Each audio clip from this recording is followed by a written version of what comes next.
Hello students, last video में अपन determinants की properties पढ़ रहे थे और उसमें स्टार्टिंग की 5 प्रॉपर्टीज पढ़ ली थी। इसके बाद में प्रॉपर्टी नंबर 6 है, if the elements of any row और column of a determinant added और subtracted with any of other row or column with multiple of constant then the value of determinant does not changes। क्या बोल रहा है देखो समझना।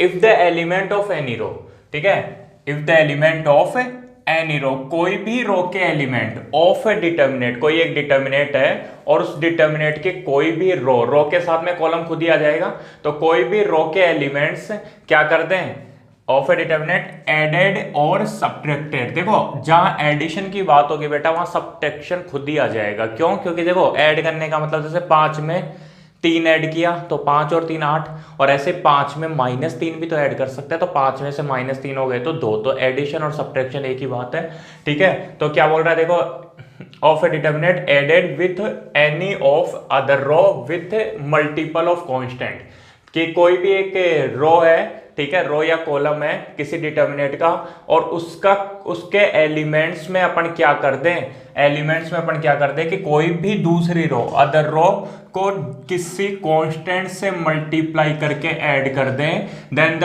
Value of determinant does not changes. तो क्या होगा, डिटर्मिनेट की वैल्यू में कोई भी चेंज नहीं आएगा। क्या बोल रहा है कि कोई एक डिटर्मिनेट है, ठीक है ना, और उस डिटर्मिनेट की किसी भी रो में किसी दूसरी रो के एलिमेंट्स को कांस्टेंट से मल्टीप्लाई करके ऐड कर दें तो उस डिटर्मिनेट की वैल्यू में कोई भी चेंज नहीं होता। देखो हिंदी में क्या लिखा हुआ है, यदि एक सारणी के किसी पंक्ति या स्तंभ के प्रत्येक अवयव में किसी दूसरी पंक्ति या स्तंभ के अवयवों को किसी अचर से गुणा करके जोड़ा या घटाया जाए तो सारणिक का मान परिवर्तित नहीं होता। यदि एक सारणिक के किसी पंक्ति या स्तंभ के प्रत्येक अवयव में, कोई एक सारणी का उसके कोई भी पंक्ति या स्तंभ के प्रत्येक अवयव में किसी दूसरी पंक्ति के अवयवों को किसी अचर से गुणा करके जोड़ा या घटाया जाए तो सारणिक का मान परिवर्तित नहीं होता। वही बात है कि कोई भी एक पंक्ति है या फिर पंक्ति की बात होगी तो कॉलम खुद ही आ जाएगा।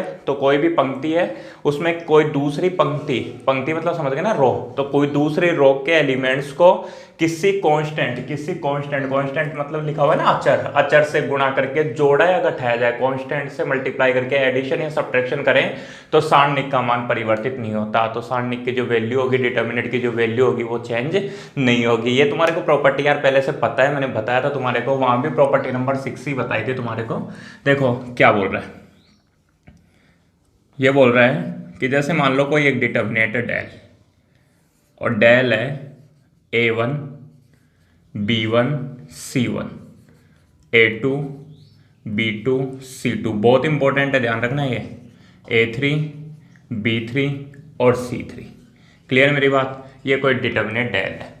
अब क्या बोल रहा है देखो कि मैंने क्या किया, देखो इसके कोई भी रो या कोई भी कॉलम, तो रो की बात कर लेता हूं, वहीं पे कॉलम खुद ही आ जाएगा।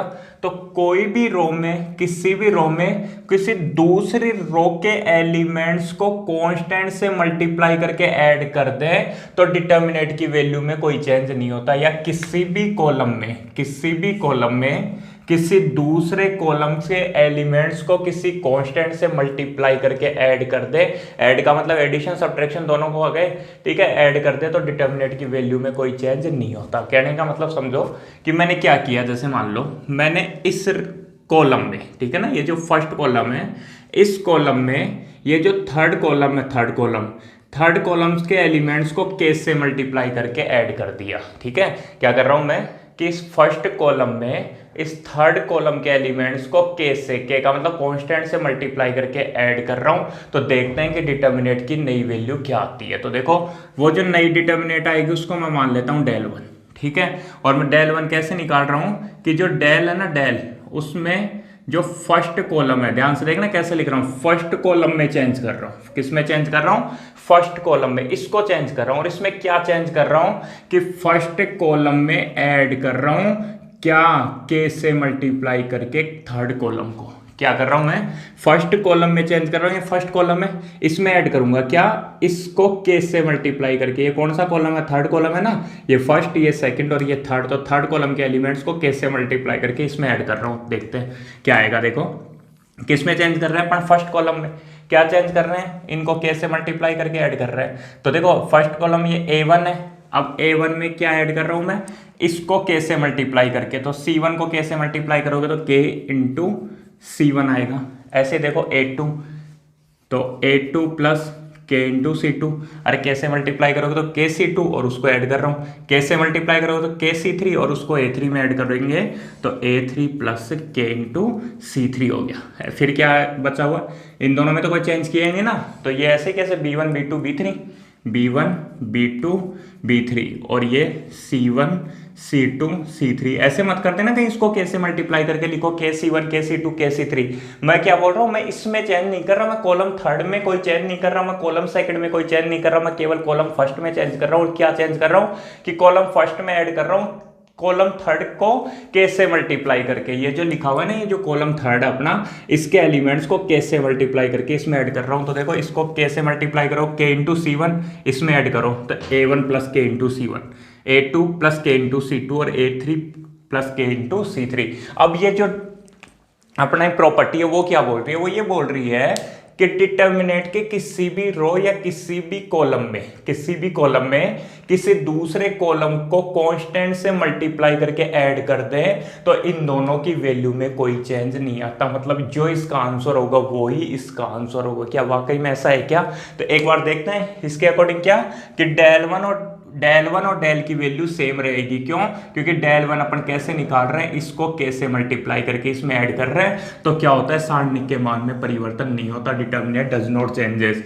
चेक करो देखो क्या आता है आंसर। तो देखो इसको डेल वन को देखो, कल मैंने लास्ट में एक प्रॉपर्टी बताई थी, याद हो तुम लोगों को, कि इसको मैं यहां से ब्रेक कर सकता हूं, यहां से तोड़ सकता हूं, जानते हो तुम लोग। अब यहां से तोड़ेंगे तो कैसे आएगा, देखो A1 A2 A3, A1 A2 A3, फिर एक डिटर्मिनेंट, दो डिटर्मिनेंट्स के सम की फॉर्म में लिखेंगे ना, और दूसरे डिटर्मिनेंट में क्या आएगा, के इंटू C1 के इंटू C2 और के इंटू C3, फिर बचे हुए B1 B2 B3, तो B1 B2 B3 और C1 C2 C3, यहाँ भी B1 B2 B3 और C1 C2 C3। क्लियर मेरी बात? उसके बाद देखो दिख जाएगा तुम लोगों को शायद। तो देखो del one is equal to ये जो A1 B1 C1 A2 B2 C2 A3 B3 C3, ये तो डेल के इक्वल है, ठीक है, डेल ही तो है ये, और प्लस प्लस प्लस देखो कैसे कर रहा हूँ, ध्यान देना, इसमें से के कॉमन ले रहा हूँ, इसमें से के कॉमन ले रहा हूँ, आ रहा है ना फर्स्ट कॉलम में से के, किसी भी एक कॉलम या किसी भी एक रो से कॉमन निकाल सकते हैं, बताई थी मैंने बात तुम लोगों को, ठीक है। अगर मैट्रिक्स होती तो सभी एलिमेंट्स में से कॉमन निकालना पड़ता, तो इसमें से के कॉमन ले लोगे, तो के कॉमन लेने के बाद में क्या बचेगा, देखो C1 C2 C3 C1 C2 C3, फिर B1 B2 B3 और फिर C1 C2 C3, ठीक है। उसके बाद यहां लिख रहा हूं, तो del one is equal to del plus k into zero क्यों लिखा, क्योंकि बेटा C1 C2 C3 और C1 C2 C3 first column और थर्ड कॉलम दोनों सेम है, और अपन ने प्रॉपर्टी पढ़ी है कि कोई भी डिटर्मिनेंट हो और उस डिटर्मिनेंट की कोई भी दो लाइनें बराबर हो जाती हैं तो उस डिटर्मिनेंट की वैल्यू 0 हो जाएगी। तो यहाँ पे ये दोनों लाइनें बराबर हो गई ना, और दोनों लाइनें बराबर हो गई तो इसकी वैल्यू कितनी हो जाएगी, 0, तो के तो 0 से मल्टीप्लाई हो जाएगा। तो del one is equal to del plus k into 0 मतलब 0, तो डेल प्लस 0 का मतलब क्या हो गया, डेल। तो डेल वन और डेल की वैल्यू क्या होती है, बराबर ही होती है। बराबर क्यों होती है, ठीक है, ये अपन ने देख लिया, ठीक है। यहां से इसको ब्रेक करोगे, ब्रेक करें, ठीक है, तो A1 A2 A3 यहाँ और KC1 KC2 KC3 यहाँ, इसमें से के कॉमन लेने के बाद में ये क्या हो जाएगा, 0 हो जाएगा, और 0 हो जाएगा तो डेल वन डेल के ही इक्वल आ जाएगा। तो क्या बोल रहा था कि किसी भी डिटर्मिनेंट को किसी डिटर्मिनेंट की किसी भी रो को या कॉलम को, ठीक है ना, या किसी भी लाइन को, जैसे इस लाइन को तुम लोगों ने क्या किया, के से मल्टीप्लाई करके किसी दूसरे लाइन में ऐड कर दिया तो डिटर्मिनेंट की वैल्यू में कोई चेंज नहीं होता। देखो ऐड करके अपन ने ये वाली डिटर्मिनेंट बनाई और फिर अपन ने देखा क्या, डेल वन तो किसके इक्वल आ जाता है, डेल के ही इक्वल आ जाता है। इसकी और इसकी वैल्यू क्या है, सेम है। क्लियर है मेरी बात? बहुत ही इंपॉर्टेंट प्रॉपर्टी है। यहां से अपन समझते हैं क्वेश्चंस किस टाइप से आते हैं, ठीक है ना। ज्यादा नहीं, केवल एक क्वेश्चन लूंगा, ठीक है ना, नॉर्मली एक क्वेश्चन, बेसिक क्वेश्चन लूंगा और उसके बाद में अपन अपनी नेक्स्ट प्रॉपर्टी की तरफ आगे बढ़ेंगे। लेकिन ये प्रॉपर्टी तुम लोगों को समझ में आ गई होगी, ठीक है। दोबारा से सुन लेना कि कोई भी डिटर्मिनेंट है, उस डिटर्मिनेंट में क्या कर सकते हो तुम लोग, किसी दूसरी रो को किसी कांस्टेंट से मल्टीप्लाई करके किसी भी रो में ऐड कर सकते हो। ऐसा कर लोगे तो डिटर्मिनेंट की वैल्यू में कोई भी चेंज नहीं आएगा। क्लियर मेरी बात है? ये डेल थी और ये डेल वन थी, तो लास्ट में क्या आ गया अपने पास में, del one equal to del आ गया, ठीक है। उसके बाद देखो एक चीज और बता दो तुम लोगों को, के की वैल्यू वन भी हो सकती है बेटा, और के की वैल्यू वन हो जाएगी तो क्या हो सकता है, के की वैल्यू वन हो जाएगी तो ए वन प्लस सी वन ही हो जाता है ना, क्योंकि 1 इंटू सी वन तो सी वन ही होता है, तो a1 प्लस सी वन, या फिर यहां समझ लो देखो, ठीक है, के की वैल्यू 1 हो जाएगी तो c1 प्लस c3, मतलब कॉलम फर्स्ट में कॉलम थर्ड भी जोड़ सकते हो तुम लोग, किसी भी इन दोनों को भी ऐड कर सकते हो, इसको किसी कांस्टेंट से मल्टीप्लाई करके भी ऐड कर सकते हो, इन दोनों को माइनस भी कर सकते हो। ऐसा करने से क्या फायदा होता है वो अपन बाद में समझ लेंगे, लेकिन ये प्रॉपर्टी अभी समझनी थी तुम लोगों को, जो शायद समझ में आ गई होगी। एक बार अच्छे से नोट डाउन कर लेना इसको, ठीक है। पहले ये लिखोगे, उसके बाद में इस तरीके से लिखते हुए लास्ट में यहां तक पहुंचना है। क्लियर? हाँ, तो अपन एक एग्जांपल देखते हैं। देखो अपने बुक का एग्जांपल है, example number 8।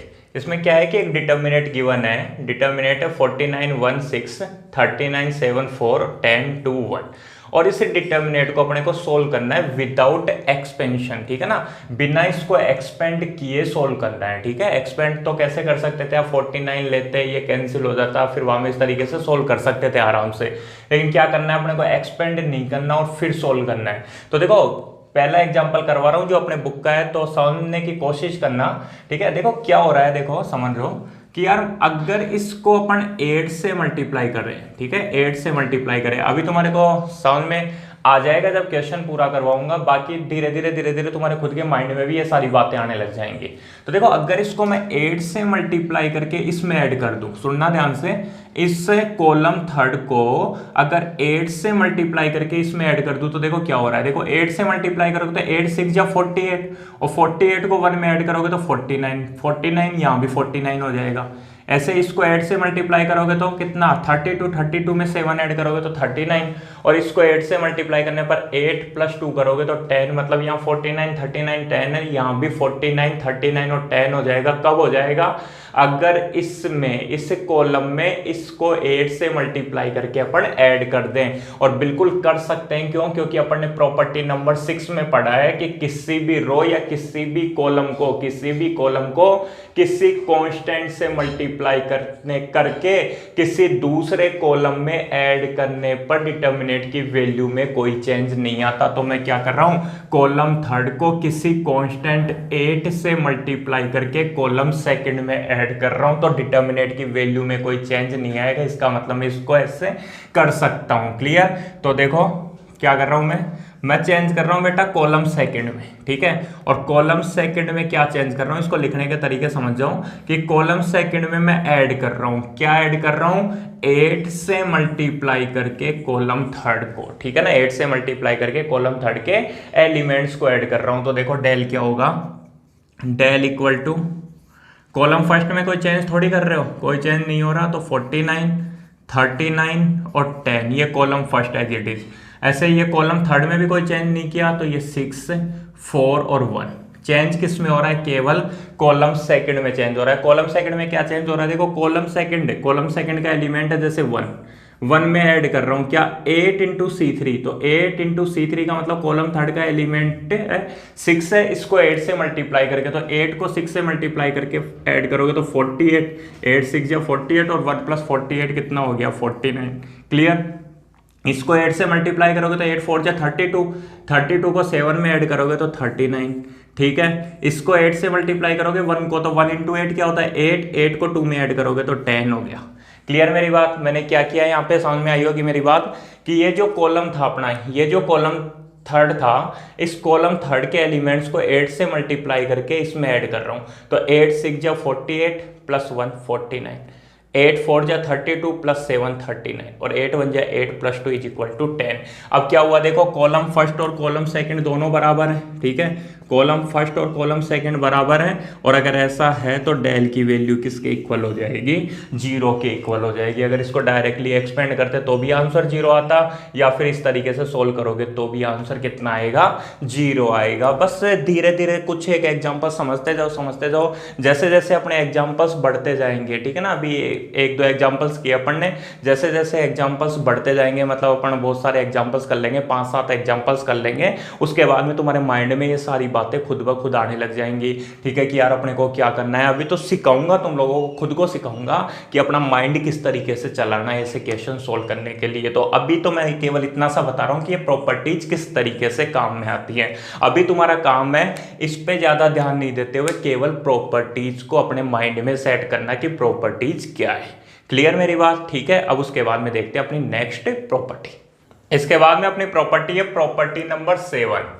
If element of one row और column are multiplied with cofactors of element of any other rows और column then their sum is 0। क्या बोल रहा है, if element of one row और column are multiplied with cofactor of element of any other row, कोई भी एक रो है, ठीक है, या फिर कॉलम है, उसके एलिमेंट्स को अपन मल्टीप्लाई कर दे, उसके एलिमेंट्स को अपन मल्टीप्लाई कर दे किसके साथ, with cofactors of element of any other row, किसी दूसरी रो के एलिमेंट्स के कोफैक्टर्स के साथ, तब देन देयर सम इज 0। तो उनका सम कितना होता है, 0 होता है। यदि किसी सारणी की किसी पंक्ति या स्तंभ के अवयवों को अन्य पंक्ति या स्तंभ के सहखंडों से गुणा करके जोड़ा जाए तो उसका मान 0 होता है। क्या बोल रहा है, यदि किसी सारणी की किसी पंक्ति या स्तंभ के अवयवों को, कोई सारणी का उसके किसी पंक्ति या स्तंभ के अवयवों को क्या कर दें,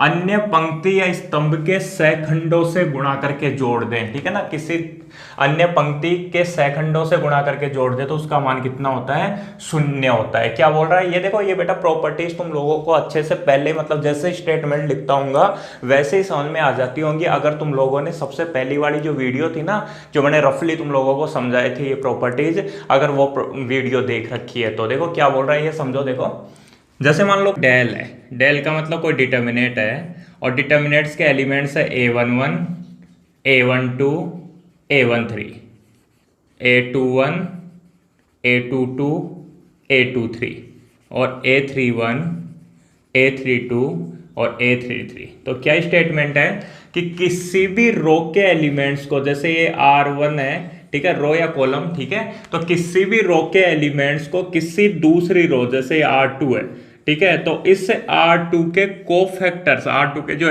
एलिमेंट्स हैं इसके कोफैक्टर्स के साथ मल्टीप्लाई करके ऐड कर दिया जाए तो डिटर्मिनेंट की वैल्यू कितनी हो जाती है, 0 हो जाती है, 0 हो जाती है। क्या बोल रहा है कि किसी भी रो को, जैसे ये रो है, तो इस रो के एलिमेंट्स को किसी दूसरी रो, जैसे सेकंड रो है, तो इस रो के जो एलिमेंट्स हैं इनके कोफैक्टर्स के साथ मल्टीप्लाई करके ऐड कर दें तो डिटर्मिनेंट की वैल्यू कितनी हो जाएगी, 0 हो जाएगी। देखो समझो क्या बोल रहा है, देखो अगर मैं क्या करूं कि जैसे a11 है, a11 ये इस फर्स्ट रो का एलिमेंट है, लेकिन इसको मल्टीप्लाई कर दूं किसके साथ में, इस सेकंड रो के एलिमेंट के कोफैक्टर के साथ में, तो a21 का कोफैक्टर क्या होगा, f21 होगा, ठीक है। ऐसे ही ये जो a12 है, a12 इसको मल्टीप्लाई कर दूं इसके कोफैक्टर के साथ में, मतलब f22, और a13 है इसको मल्टीप्लाई कर दूं f23 के साथ, और इन सबको ऐड कर दूं तो बेटा आंसर कितना आएगा, 0 आएगा। ये बोल रहा है, क्या बोल रहा है कि जैसे एलिमेंट्स तो क्या थे, a11 a12 a13 इस रो के एलिमेंट्स थे, लेकिन इनको मल्टीप्लाई किया किसके साथ, f21 f22 f23, मतलब दूसरी रो के एलिमेंट्स के कोफैक्टर के साथ, और फिर उनका क्या कर दिया, सम कर दिया, तो आंसर कितना आएगा, 0 आएगा। लेकिन यहीं पे एक बात और ध्यान रखनी है कि अगर ये रो होती जैसे a11 और इसी के कोफैक्टर होते जैसे A11 का कोफैक्टर क्या F11, A12 का कोफैक्टर क्या F12 और A13 का कोफैक्टर क्या F13। तो डेल आता, डेल का मतलब क्या आता, डिटर्मिनेंट की वैल्यू आ जाती, जो भी इसका सॉल्यूशन होता है ना डिटर्मिनेंट का वही आ जाता। समझो देखो मेरी बात को, मैं क्या बोल रहा हूं कि तुम लोगों ने क्या किया, A11 F11, यहाँ आओ पहले, A11 F11 plus A12 F12 plus A13 F13 किया, तो वो तो डेल के ही इक्वल होगा, वो तो डिटर्मिनेंट की वैल्यू के ही इक्वल होगा। लेकिन A11 F21 एलिमेंट ले रहे हो इस लाइन के, कोफैक्टर ले रहे हो इस लाइन के, तो A11 F21 plus A12 F22 A13 F23 इन सबका ऐड करोगे तो आंसर कितना आएगा, 0 आएगा। ऐसे देखो A11 F31 A12 F32 A13 F33, तो भी आंसर कितना आएगा, 0। लेकिन A31 F31 plus A32 F32 plus A33 F33 करोगे तो आंसर क्या आ जाएगा, उसे डिटर्मिनेंट की वैल्यू आ जाएगी। ये बात ध्यान रखनी है तुम लोगों को, ठीक है। सीधी सी बात, फ्लो में काम चल रहा है। A11 F11 plus A12 F12 plus A13 F13, तो क्या आती है, डिटर्मिनेंट की वैल्यू आती है। लेकिन फ्लो टूटा, दबान लड़खड़ाई और आंसर 0। A11 F21, अगर 11 11 21 21 इस तरीके से होता तो काम हो जाता, लेकिन A11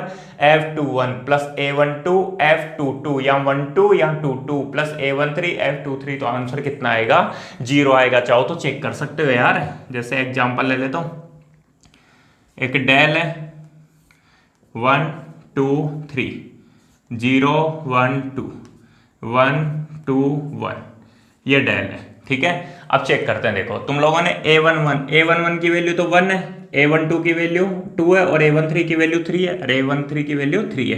क्लियर मेरी बात। लेकिन इसके कोफैक्टर निकालो, F21 निकालो, तो F21 कोफैक्टर निकालना तो आता है ना तुम लोगों को, साइन का ध्यान रखना, बस 2 और 1 कितना होता है, 3, तो 3 के कारण माइनस का साइन आएगा, उसके बाद में ये लाइनें कैंसिल हो जाएंगे, ठीक है। फिर क्या बचेगा, 2 3 2 1, यही बचेगा ना, 2 3 2 1 इस टाइप से। तो 2 1 या 2 2 माइनस 2 3 जस्ट 6, और 2 माइनस 6 होता है बेटा -4, और माइनस माइनस कितना हो जाएगा, +4 हो जाएगा। ऐसे देखो F22 निकालो, 2 और 2 4 होता है, तो प्लस का साइन, कोफैक्टर के लिए ध्यान रखना साइन लगाने की जरूरत होती है। तो फिर क्या होगा, देखो ये कैंसिल हो जाएगा, ठीक है। ये तो ऐसे कैसे, यहाँ क्या लिखा हुआ है 1 और यहाँ लिखा हुआ है 2, तो ये कैंसिल होगी, ये सेकंड रो और सेकंड कॉलम। उसके बाद देखो ये बचेगा 1 1 और 1 3, तो 1 को 1 से मल्टीप्लाई करोगे तो 1 -3 1 या 3, ठीक है। तो 1 -3 क्या होता है, -2।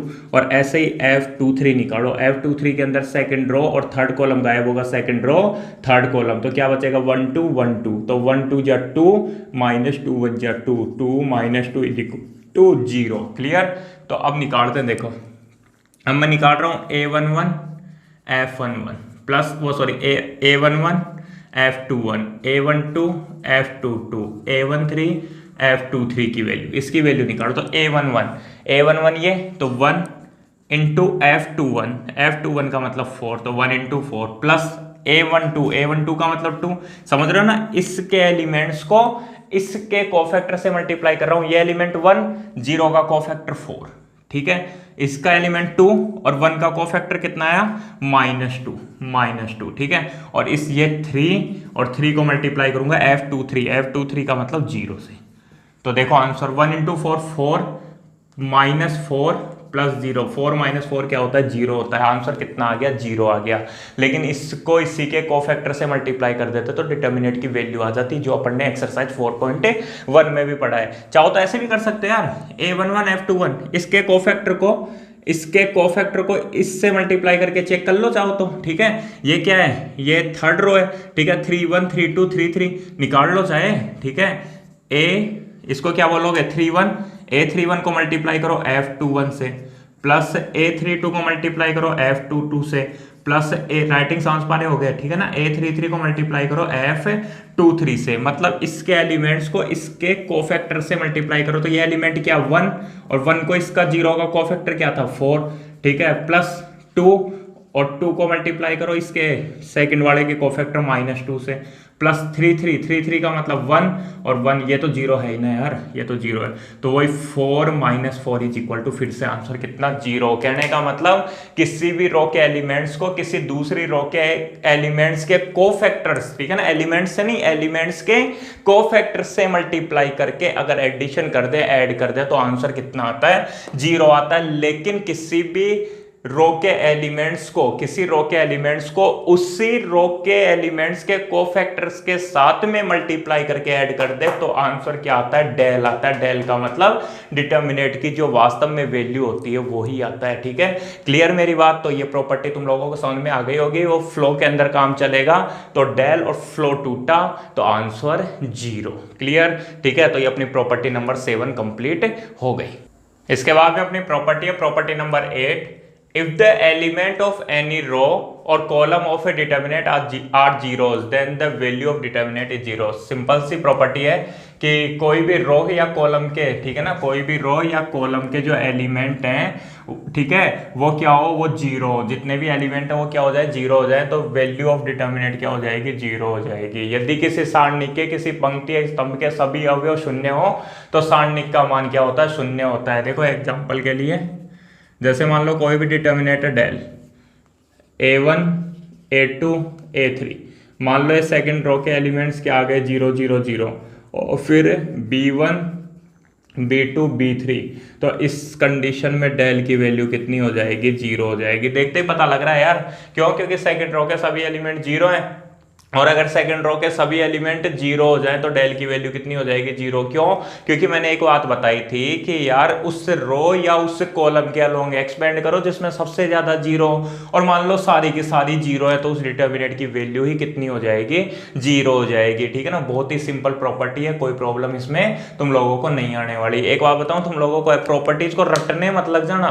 रटने का मतलब कहीं ऐसे किसी यदि किसी सारणिक के किसी पंक्ति या स्तंभ के सभी अवयव शून्य हो तो सारणिक का मान शून्य होता है, ऐसे करने लग जाओ। यदि किसी सारणिक के किसी पंक्ति या स्तंभ के सभी ये वो फलाना, ये सब कुछ नहीं करना है तुम लोगों को, ये लैंग्वेज नहीं रटनी है, ये केवल मैं तुम लोगों को समझने के लिए लिखवा रहा हूँ। माइंड में क्या होना चाहिए, अच्छा वो सारे के सारे जीरो तो आंसर जीरो, बस इतना सा पता होना चाहिए। वो यार वो फ्लो टूटा, आंसर जीरो, फ्लो में चला डेल आ जाएगा, अच्छा दो लाइनें बराबर, आंसर जीरो आएगा। ठीक है ना, इस टाइप से ध्यान रखनी है, ऐसे नहीं कि तुम लोग उस तरीके से लैंग्वेज रटने लग जाओ। ठीक है ना, रटना नहीं है, केवल और केवल तुम लोगों को समझना है और नोट्स अच्छे से बनाने। क्लियर मेरी बात? ठीक है, तो प्रॉपर्टी नंबर 8 तो सिंपल थी, समझ में आ गई होगी।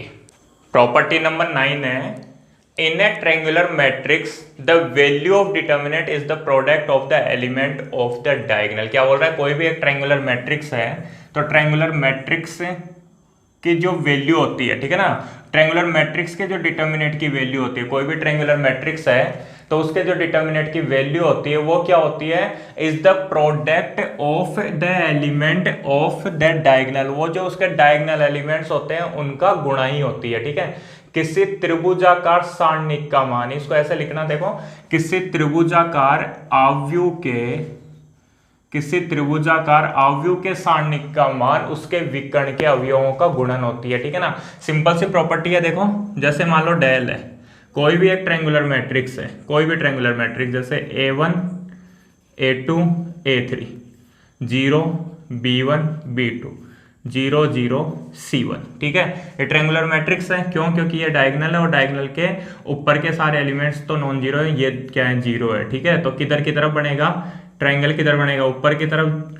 ठीक है ना, ये ट्रायंगल बनेगा इस तरीके से, तो यहाँ पर ट्रायंगुलर मैट्रिक्स हो गई, ऊपरी त्रिभुजाकार अवयव, तो इसका जो आंसर आएगा वो क्या आएगा, इन तीनों का गुणा आएगा।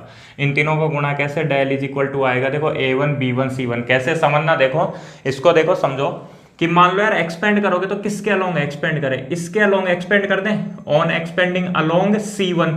C1 का मतलब फर्स्ट कॉलम के अलोंग, क्यों, क्योंकि इसमें दो जीरो है, चाहो तो इधर से भी कर सकते हो, कोई दिक्कत नहीं है। तो A1 लोगे, जैसे A1 या A1 लिखा हुआ है ना, तो ये लोगे तो ये तो कैंसिल हो जाएगा, ये तो कैंसिल, और क्या बचेगा, B1 B2, क्या बचेगा, B1 B2 0 और C1। ठीक है, अब इसको सोल्व करोगे तो डेल इज इक्वल टू, बाकी दोनों तो जीरो हो गए ना, ये भी जीरो और ये भी जीरो, तो A1 क्या होगा, देखो B1 तो C1 से मल्टीप्लाई होगा, और माइनस क्या होगा, B2 इंटू जीरो। ठीक है। तो डेल इज इक्वल टू क्या आ गया, A1 B1 C1 में से 0 गया तो B1 C1 ही बचेगा, तो A1 B1 C1 आ जाएगा। कहने का मतलब इन तीनों का मल्टीप्लाई आ जाएगा। जैसे एक और एग्जांपल देखो, डेल डिटर्मिनेंट 1 0 0 2 3 0 4 5 6, क्लियर। अब एक बताओ इसको किसके अलोंग एक्सपेंड करोगे, तो एक काम करता हूँ इसको R1 के अलोंग एक्सपेंड कर देता हूँ। मेरे अकॉर्डिंग आंसर क्या आना चाहिए, इन तीनों का मल्टीप्लाई, मतलब 1 इंटू 3 इंटू 6 आना चाहिए। 1 इंटू 3 इंटू 6 कितना होता है, 18 होता है। क्यों, क्योंकि ये लोअर ट्रायंगुलर मैट्रिक्स है, और ट्रायंगुलर मैट्रिक्स कोई सी भी हो तो उसका आंसर क्या होता है, इन तीनों का मल्टीप्लाई, डायगोनल एलिमेंट्स का मल्टीप्लाई होता है। चेक करो देखो, तो डेल इज इक्वल टू 1 को लोगे, 1 लोगे तो ये कैंसिल हो जाएगा बेटा, ये कैंसिल, क्या बचेगा 3 0 5 6, तो 3 6 जा 3 इंटू 6 हो जाएगा, 3 6 से मल्टीप्लाई होगा, 5 0 से मल्टीप्लाई हो गया 0। तो देखो डेल क्या आ गया, डेल आ गया 1 इंटू 3 इंटू 6, क्यों -0 तो कोई दिक्कत ही नहीं है। ये क्या आ गए 1 इंटू 3 इंटू 6, 1 इंटू 3 इंटू 6 का मतलब डायगोनल एलिमेंट्स का मल्टीप्लाई आ गया। आंसर कितना आएगा, 18 आएगा। कोई दिक्कत नहीं है यार, वैसे नॉर्मली इतनी जल्दी सॉल्व हो रहा है, तो अगर प्रॉपर्टी याद रहे तो भी अच्छी बात है, नहीं रहे तो भी कोई बात नहीं, याद रह जाए तो अच्छा है यार। क्या है याद रखना है कि ट्रायंगुलर मैट्रिक्स होती है ना, ट्रायंगुलर मैट्रिक्स से उसमें क्या होता है, उसके जो डिटर्मिनेंट होती है उसकी वैल्यू कैसे निकालते हैं, बोले इन तीनों को मल्टीप्लाई कर दो, डायगोनल एलिमेंट्स मतलब उसके विकर्ण के अवयवों को गुणा कर दो, आंसर आ जाएगा 1 इंटू 3 इंटू 6, ठीक है ना। सीधा आंसर कितना आ जाएगा, 18 आ जाएगा, क्लियर। तो ये प्रॉपर्टी नंबर 9 सिंपल है। प्रॉपर्टी नंबर 8 भी अपने सिंपल थी कि यार अगर सारे ही 0 हो जाए तो आंसर 0, अरे ये भी 0 हो जाता तो आंसर ही कितना हो जाता, 0। क्यों, क्योंकि ये लाइन ही 0 हो जाती है। और प्रॉपर्टी नंबर 9 क्या है कि ट्रायंगुलर मैट्रिक्स की जो डिटर्मिनेंट होती है उसका आंसर इन तीनों का मल्टीप्लाई, मतलब डायगोनल एलिमेंट्स का मल्टीप्लाई करने पर अपने को मिल जाएगा, ठीक है। तो प्रॉपर्टी नंबर 9 कंप्लीट। उसके बाद में लास्ट प्रॉपर्टी अपनी प्रॉपर्टी नंबर 10। इसके बाद में अपनी लास्ट प्रॉपर्टी है property number 10। If A determinant has polynomial with variable x, कोई एक डिटर्मिनेंट है और उस डिटर्मिनेंट में एक वेरिएबल है x, ठीक है। And if bye substituting a in place of x, ठीक है, और अपन क्या करते हैं, x की जगह पे a सब्स्टिट्यूट करते हैं, x की जगह पे a सब्स्टिट्यूट करते हैं, और क्या हो जाए, द वैल्यू ऑफ डिटर्मिनेंट 0 और वैल्यू ऑफ डिटर्मिनेंट 0 हो जाए, डिटर्मिनेंट की वैल्यू 0 हो जाए, then x minus a will be factor of that determinant. तो x माइनस ए डिटर्मिनेंट का एक फैक्टर होगा। ध्यान रखना, केवल एक फैक्टर होगा, सॉल्यूशन नहीं होगा, केवल एक टुकड़ा होगा सॉल्यूशन का।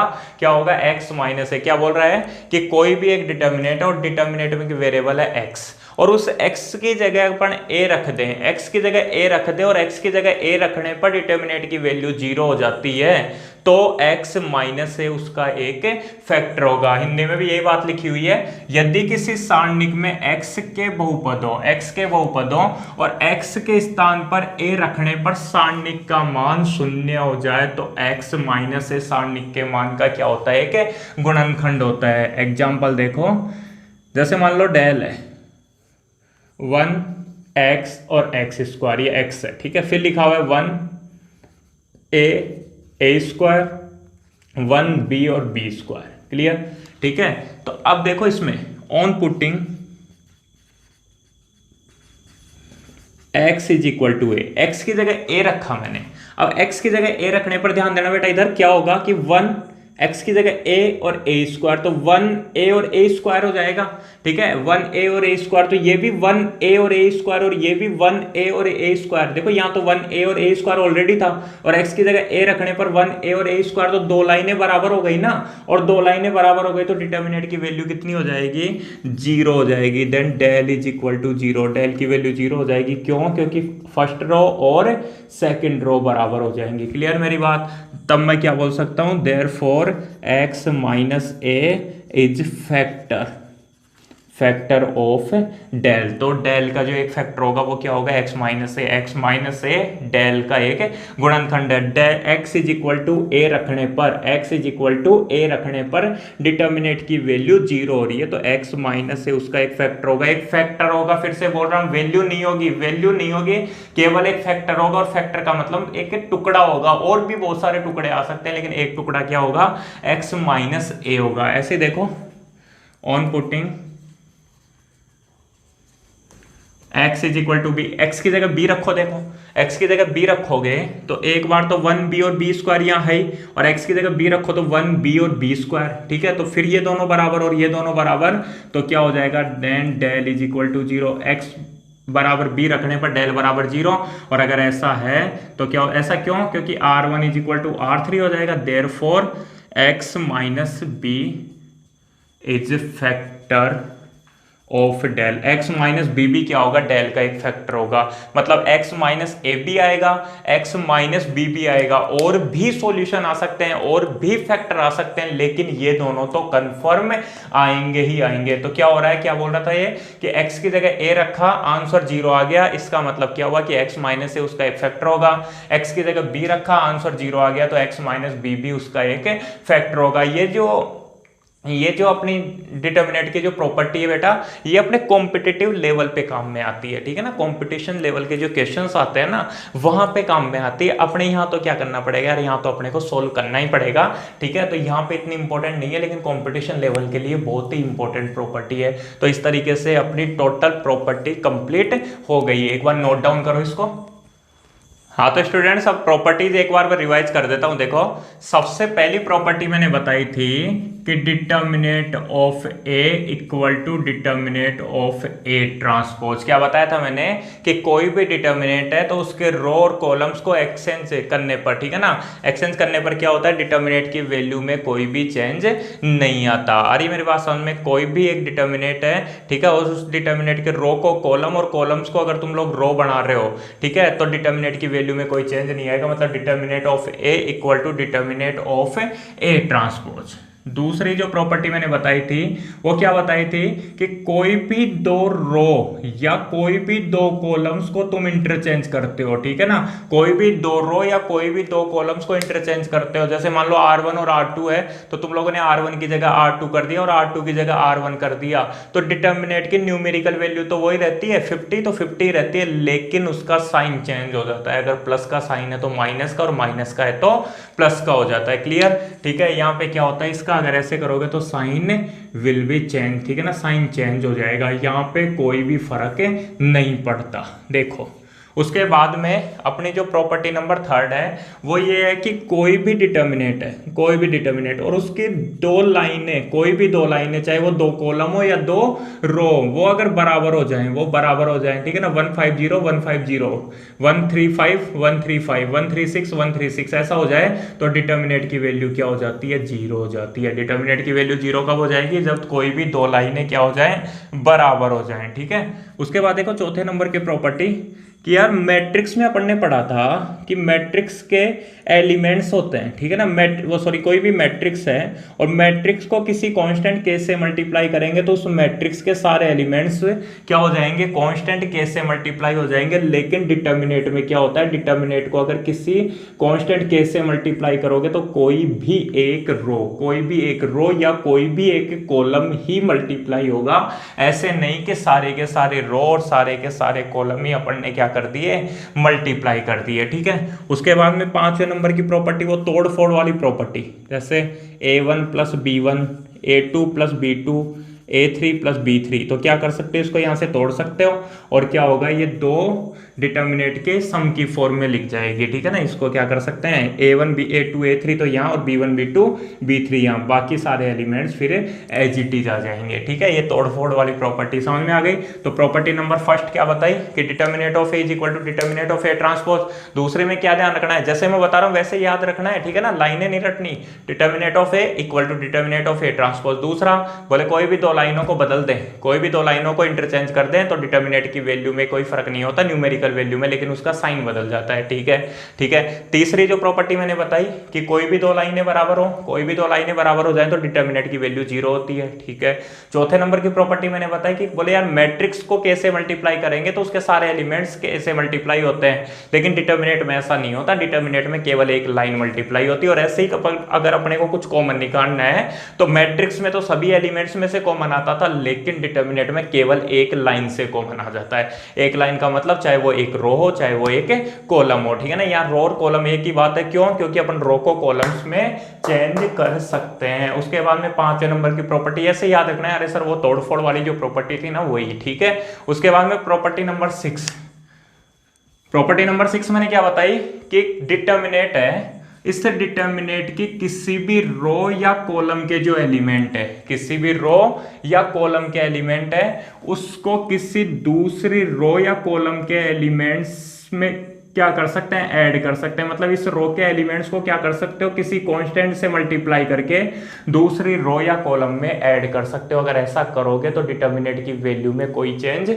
नहीं आता। ठीक है ना, तुम लोग रफली याद रख लेना, बोले कोई भी लाइन उसको किसी कांस्टेंट से मल्टीप्लाई करके किसी दूसरी लाइन में जोड़ देंगे तो डिटर्मिनेंट की वैल्यू में कोई भी चेंज नहीं आता। ठीक है, उसके बाद में अपनी प्रॉपर्टी नंबर 7, वो फ्लोर बिना फ्लो वाली, A11 F11 plus A12 F12 plus A13 F13। बोले ये तो डेल है, लेकिन डेल का मतलब समझ गए ना, सारणिक का मान। लेकिन A11 F21 plus A12 F22 plus A13 F23, तो आंसर क्या हो जाएगा, 0 हो जाएगा। मतलब किसी लाइन के एलिमेंट्स को दूसरी लाइन के एलिमेंट्स के कोफैक्टर्स के साथ ऐड कर दें तो डिटर्मिनेंट की वैल्यू 0 हो जाती है। ठीक है, डिटर्मिनेंट की वैल्यू कितनी हो जाती है, 0 हो जाती है। उसके बाद देखो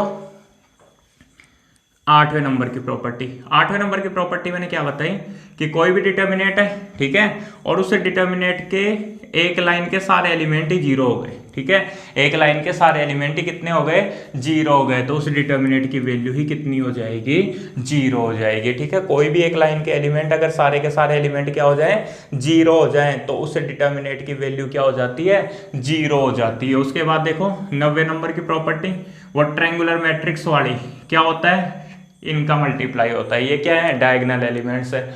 और प्रॉपर्टी नंबर 10 मैंने बताई तुम लोगों को कि कोई भी एक मैट्रिक्स है उसमें वेरिएबल x है, सॉरी कोई एक डिटर्मिनेंट है उसमें वेरिएबल x है, तो उस x की जगह a रख दें तो उस डिटर्मिनेंट का एक फैक्टर, वो सॉरी x की जगह a रखने पर डिटर्मिनेंट की वैल्यू अगर 0 हो जाती है तो x माइनस है उसका एक फैक्टर होगा। क्लियर मेरी बातें? तो ये 10 की 10 प्रॉपर्टी है।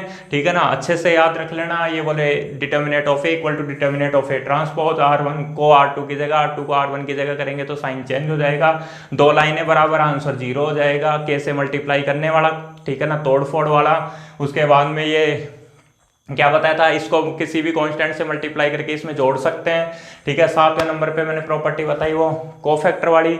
8वें पे बोले सारे 0, आंसर 0। 90वें पे इन सबका मल्टीप्लाई, और 10वें पे क्या बताया, x की जगह a रखने पर डिटर्मिनेंट की वैल्यू 0 होने पर x माइनस से उसका एक फैक्टर हो जाता है। ठीक है, तो ये सारी बातें क्लियर हो गई होंगी। प्रॉपर्टीज तुम्हारे एक बार माइंड में सेट कर लो, कैसे अप्लाई होती हैं वो सब कुछ मैं बताऊंगा तुम लोगों को। ठीक है, अभी के लिए केवल एक बार प्रॉपर्टी अपने माइंड में सेट कर लो। इसके बाद में अपना नया टॉपिक है प्रोडक्ट ऑफ टू मैट्रिक्स, वो sorry product of two determinants, दो सारणिकों का गुणनफल। ठीक है ना, कोई भी दो डिटर्मिनेंट हैं तो उनको मल्टीप्लाई कैसे करते हैं, उसके लिए पहले एक बार मैट्रिक्स में चलो। मैट्रिक्स में कैसे मल्टीप्लाई करते थे कि कोई भी दो मैट्रिक्स है, ठीक है, कोई भी दो मैट्रिक्स हैं तो सबसे पहली बात तो यार कि मैट्रिक्स, उन दोनों मैट्रिक्स का मल्टीप्लाई कब पॉसिबल होता था, जब पहली जो मैट्रिक्स होती थी उसमें नंबर ऑफ कॉलम दूसरी मैट्रिक्स के नंबर ऑफ रो के इक्वल हो। ठीक है, अगर मान लो जैसे मान लो ए बाई बी की पहली मैट्रिक्स है और दूसरी सी बाई डी की है, तो इनका मल्टीप्लाई कब पॉसिबल होगा, जब ये दोनों क्या हो, इक्वल हो। मतलब यहाँ बी लिखा हुआ है तो यहाँ भी बी लिखा होना चाहिए और उनका सॉल्यूशन क्या आएगा, ए बाई डी आएगा। लेकिन डिटर्मिनेंट में ऐसा नहीं है। डिटर्मिनेंट में किसी भी ऑर्डर की दो डिटर्मिनेंट हो, उन दोनों को तुम लोग मल्टीप्लाई कर सकते हो, चाहे वो 1/1 की हो, ठीक है, चाहे 2/2 की मैट्रिक्स को 3/3 की, वो सॉरी 2/2 के डिटर्मिनेंट को 3/3 के डिटर्मिनेंट से मल्टीप्लाई करना हो तो भी आराम से कर सकते हो, कोई दिक्कत ही नहीं आएगी। आराम से अभी बताता हूँ ना तुम लोगों को, देखेगा अरे अच्छा ऐसा काम है क्या, ये तो हम ही कर लेते, लेकिन उसके लिए एक बार बताना जरूरी है। दूसरी बात देखो बेटा, क्या होता था, अपन मैट्रिक्स में मल्टीप्लाई करते थे तो रो मल्टीप्लाई होती थी कॉलम से। रो किससे मल्टीप्लाई होती थी, कॉलम से। लेकिन डिटर्मिनेंट में ऐसा नहीं है। डिटर्मिनेंट में तुम लोग चाहो तो रो को कॉलम से मल्टीप्लाई कर सकते हो या फिर रो को रो से भी मल्टीप्लाई कर सकते हो, सॉल्यूशन में कोई चेंज नहीं आएगा। क्यों? क्योंकि यार रो को तो कॉलम बना ही सकते हैं ना डिटर्मिनेंट में। मैंने बताया प्रॉपर्टी नंबर 1 की determinant of A equal to determinant of A transpose, तो रो को कॉलम बना सकते हैं। इसका मतलब क्या हुआ, रो को रो वाइज मल्टीप्लाई करो चाहे रो को कॉलम वाइज मल्टीप्लाई करो। चेक कर लेते हैं, देखो एक एग्जांपल से। डेल 1 है, जैसे कोई डिटर्मिनेंट है डेल 1, 2 3 4 5 और डेल 2 है 1 2 3 4। ठीक है ना, सिंपल सा एग्जांपल। तुम लोगों को निकालना है del 1 into del 2, del 1 into del 2। तो डेल 1 क्या है 2 3 4 5, 2 3 4 5 और डेल 2 क्या है 1 2 3 4। क्लियर, करो मल्टीप्लाई। ठीक है, तो कैसे मल्टीप्लाई करते थे, जैसे मैट्रिक्स में करते थे वैसे ही कर लो एक बार। तो इसको इससे, मतलब रो को मल्टीप्लाई कर रहा हूं कॉलम से। ठीक है, तो 2 3 1 3 से मल्टीप्लाई होगा तो 2 1 जा 2 प्लस 3 3 जा 9, ऐसे 2 2 जा 4 प्लस 3 4 जा 12। आ रहा होगा ये समझ में, मेरे को पता है। फिर 4 5 को इससे मल्टीप्लाई करोगे तो 4 1 जा 4 प्लस 5 3 जा 15, ऐसे 4 2 जा 8 प्लस 5 4 जा 20। इसको सॉल्व करो, 9 प्लस 2 11, 4 प्लस 12 16, 15 प्लस 4 19 और 28, ये आ गया। ठीक है, इसको सॉल्व कैसे करोगे यार, इन दोनों का मल्टीप्लाई माइनस इन दोनों का मल्टीप्लाई। भाई मैट्रिक्स में तो मैट्रिक्स ही आती थी, लेकिन ये तो डिटर्मिनेटर, डिटर्मिनेटर का तो सॉल्यूशन आएगा। तो 11 तो 28 से गुणा होगा, तो 11 8 88। ठीक है, 8 11 दूनी 22 और 8 30, 308। 308 माइनस कितना 16 गुना 19, तो 16 दूनी 32, 320 में से क्या माइनस करोगे, 16 माइनस करोगे तो कितना आएगा 304, और आंसर कितना आ जाएगा 4 आ जाएगा। 16 9 144 हासिल की 14, 16 एकम 16 और 14। ठीक है, 308। ऐसे देखो इसका टाइप सेकंड में मैं क्या कर रहा हूँ, डेल 1 इंटू डेल 2 कर रहा हूँ। और कैसे कर रहा हूँ, रो को रो से मल्टीप्लाई करूंगा। ठीक है, फिर देखते हैं, देखिए आंसर में क्या चेंज आता है। तो देखो डेल 1 क्या है 2 3 4 5, 2 3 4 5, ऐसे इंटू डेल 2 1 2 3 4, 1 2 3 4। बहुत इंपॉर्टेंट है, फिर से बोल रहा हूँ। ठीक है, ये इजी नहीं है, इजी लग रही है लेकिन है नहीं। काम में जब लेंगे ना तब थोड़ा, ठीक है, समझ लोगे अभी तो बढ़िया रहेगा। तो कैसे मल्टीप्लाई होगा, देखो इस रो को पहले इस रो से मल्टीप्लाई करूंगा, फिर इस रो से। यहाँ क्या किया था मैंने, यहाँ को रो को कॉलम से मल्टीप्लाई किया था, लेकिन मैंने क्या बताया कि रो को कॉलम से मल्टीप्लाई करो चाहे रो को रो से मल्टीप्लाई करो, डिटर्मिनेंट की वैल्यू में कोई चेंज नहीं आता। तो देखो 2 3 को पहले 1 2 से मल्टीप्लाई करो, तो 2 1 जा 2, ऐसे होगा। देखो 2 3 पहले इससे, तो 2 1 जा 2, वही पहले वाला पहले से, दूसरे वाला दूसरे से, तो 2 1 जा 2 प्लस 3 2 जा 6। केवल रफली समझते जाओ, कोई दिक्कत नहीं आएगी बाद में।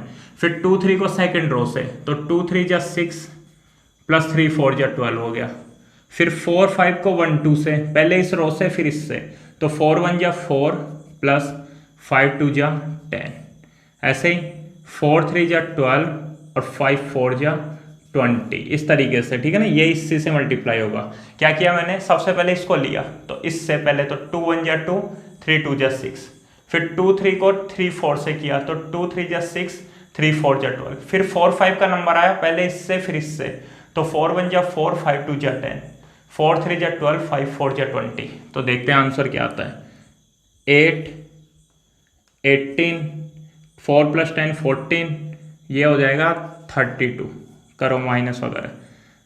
8 को 32 से गुणा करोगे तो 8 दूनी 16, ठीक है, 24 और 1 25, 256, माइनस 18 को 14 से गुणा करोगे तो 18 चौक 72, ठीक है, 7 18 एकम 18 और 7 25, तो 256 माइनस 252 कितना आ गया, 4 आ गया। कैसे भी मल्टीप्लाई करो आंसर कितना आ रहा है बेटा, 4 आ रहा है। ठीक है, अब सुनना मेरी बात, मैं क्या बोल रहा हूँ। ठीक है, इसको एक बार नोट डाउन कर लेना और सुनो। अपने को क्या निकालना था यार, अपने को तो डेल 1 इंटू डेल 2 निकालना था, डेल 1 इंटू डेल 2। तो अगर ऐसे न्यूमेरिकल वैल्यू आएगी तो बहुत ईजी है। कैसे, देखो समझो 2 3 4 5 इंटू, काम की बात यह है 1 2 3 4, ये निकालना है ना। कैसे निकालो, किसी के माइंड में ये बात नहीं है कि बोले यार इसको सोल्व कर लो, इसको सोल्व कर लो और आंसर निकाल दो, क्या फर्क पड़ता है। इसको सोल्व करोगे तो देखो 5 2 जा 10 माइनस 4 3 जा 12, अरे इसकी वैल्यू निकालनी आती है तुम लोगों को, इंटू इसकी भी वैल्यू निकाल लो, 4 1 जा 4